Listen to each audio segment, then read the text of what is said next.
তুমি যাকে ভালোবাসো সে তোমার কথা শোনে না, কোনো কথা মানে না তোমাদের মধ্যে সম্পর্ক ভালো, সব কিছুই ভালো, কিন্তু তুমি যেরকমটা চাইছো সেরকমটা হচ্ছে না। সে তোমার কথা মানেই না।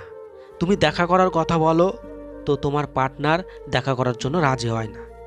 তুমি কিস করার কথা বলো, তুমি কিস পাও না। তুমি তাকে বেশি কল করতে বলো, তোমার কাছে কল বেশি সে করে না।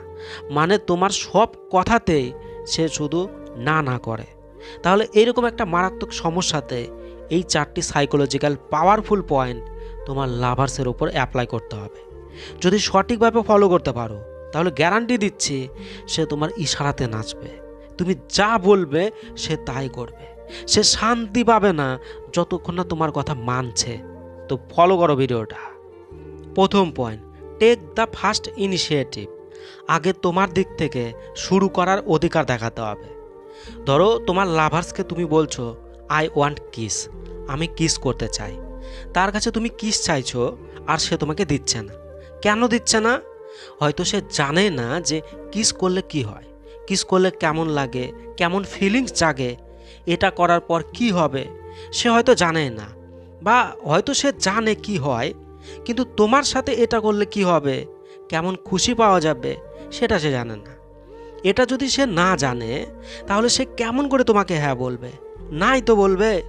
তো এই জন্যই প্রথমে তোমাকে এগিয়ে আসতে হবে, প্রথমে তোমাকে শুরু করতে হবে। দেখো, সবার প্রথম তুমি যদি এগিয়ে এসে শুরু করো তাহলে তোমার পিছে পিছে সেও শুরু করবে। শুধু একটা কথা মাথায় রাখবে, যখন তুমি শুরু করবে তখন সেটা যেন খুবই এনজয়পূর্ণ, খুবই খুশিযুক্ত, খুবই রস ভর্তি যেন হয়। তার যেন মজা লাগে, লোভ যেন লেগে যায় তার, যাতে নেক্সট টাইম সে নিজেই করে।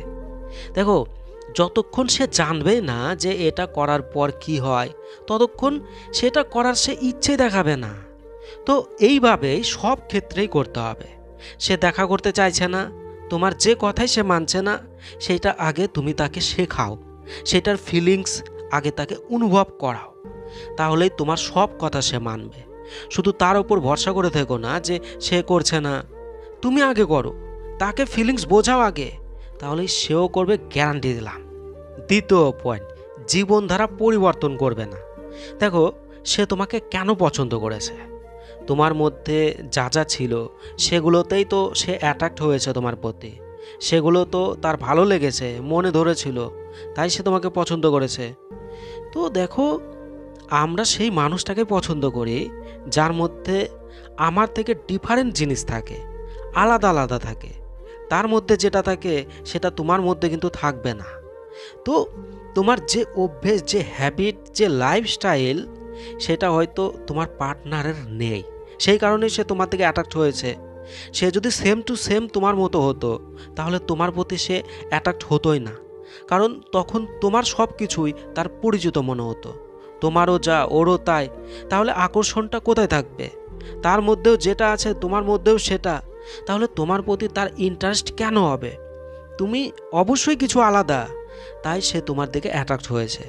তাই তোমাকে এই বিষয়টা বোঝা খুবই জরুরি যে তুমি সেই জিনিসগুলো কখনোই সরিয়ে ফেলো না যেগুলো তোমার পার্টনারকে তোমার দিকে এনেছে। তুমি হয়তো তাকে ইমপ্রেস করতে গিয়ে, খুশি করতে গিয়ে সেই বিষয়গুলোই চেঞ্জ করে ফেলেছো যেগুলো দেখে সে তোমাকে পছন্দ করেছে। তোমার হ্যাবিট, তোমার অভ্যেস, তোমার লাইফস্টাইল, তোমার পছন্দ অপছন্দ, সব কিছুতেই হয়তো অনেক চেঞ্জ করে ফেলেছো। সে ঠিকমতো পাচ্ছে না তোমার মধ্যে, তাই এখন সে তোমার কথা শোনে না, কোনো কথা মানে না। তাকে তুমি অ্যাট্রাক্ট করতে পারছো না, তাই চেঞ্জ করো না, তাহলেই সে আবার তোমার সব কথাই মানবে। যদি চেঞ্জ করে থাকো তাহলে সেগুলোকে আবার ঠিক করো, সেগুলোকে আবার চালু করো। তৃতীয় পয়েন্ট, আমি স্বাধীন। তাকে দেখাও তুমি নিজের ওপর নির্ভরশীল ব্যক্তি। তুমি সেই কাজ করো যেটা তোমার পছন্দ হয়, যেটা তোমার ভালো লাগে। তুমি যদি তার ইচ্ছে মতো কাজ করা শুরু করো, তার মতো করে থাকতে শুরু করো, সে যেরকম চাইছে, সে যেরকম চায় সেরকমভাবে থাকতে শুরু করো, তাহলে কিভাবে হবে? দেখো, তোমার কাজকর্ম, তোমার পছন্দ অপছন্দ সব কিছুই নিজের ওপর রাখতে হবে। তার ইচ্ছে মতো, তার কথা মতো, তার পছন্দ মতো তার উপর এগুলো নির্ভর করতে যেও না, তাহলে কিন্তু একসময় সে তোমার কোনো কথা শুনবে না। সে তোমাকে সাজেস্ট করে দিচ্ছে তুমি এটা করো, আর তুমি সেটাই করছো, নিজের পছন্দ অপছন্দ তার ওপর ছেড়ে দিয়েছো, তাহলে সেও তোমার কথা শোনা ছেড়ে দেবে। সে দেখা করতে চাইলে তখনই দেখা করতে হবে, সে কিস করলে তখনই করতে হবে, তাছাড়া তোমার কথার কোনো দাম নেই তার কাছে। তাই তাকে দেখাও আমি ইন্ডিপেন্ডেন্ট, আমি স্বাধীন, আমি মুক্ত, আমি স্বনির্ভর, আমি স্বাধীন চিন্তাশীল, আমি নিজের পছন্দ অপছন্দ ভালো মন্দ ডিসিশন চয়েস নিজেরাই নিতে পারি। তাহলে সে তোমার প্রতি ইন্টারেস্ট থাকবে সব সময়। তুমি যা বলবে সেটাই করতে তার ইন্টারেস্টটা লাগবে, তার মন চাইবে করতে, তার ইচ্ছে মতো চলবে, তো কোনো কথাই সে আর শুনবে না এক সময়, গ্যারান্টি দিলাম। তাই ফলো করো পয়েন্টটাকে। 4 নাম্বার পয়েন্ট, অতিরিক্ত উত্তেজনা দেখাবে না। কখনোই তোমার পার্টনারকে ওভার এক্সাইটমেন্ট শো করবে না, যে তার সাথে ভালোবাসা করে তাকে পেয়ে তুমি যুদ্ধ জিতে গেছো, তোমার লাইফে আর কোনো কিছুর প্রয়োজন নেই, তুমি খুবই চরম খুশি, নিজেকে খুবই ভাগ্যবান মনে করছো তাকে পেয়ে। তোমার জীবনের সব থেকে বড় খুশির কারণ সেই মানুষটা। দেখো, এরকম কোনো অ্যাক্টিভিটি বা কোনো কথা যদি তার সামনে তুমি করো, আর সে যদি একবার এটা বুঝে যায়, তাহলে সে নিজেকে তোমার থেকে বেটার, খুবই বেটার মনে করা শুরু করবে, তোমার থেকে নিজেকে আলাদা মনে করবে।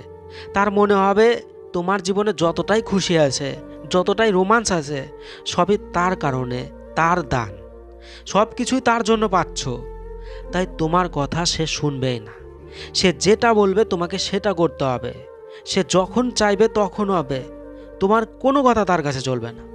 তাই ওভার এক্সাইটমেন্ট কখনোই তাকে দেখাবে না, তাহলেই সে তোমার কথা মানবে, যা বলবে সে সেটাই অবশ্যই করবে।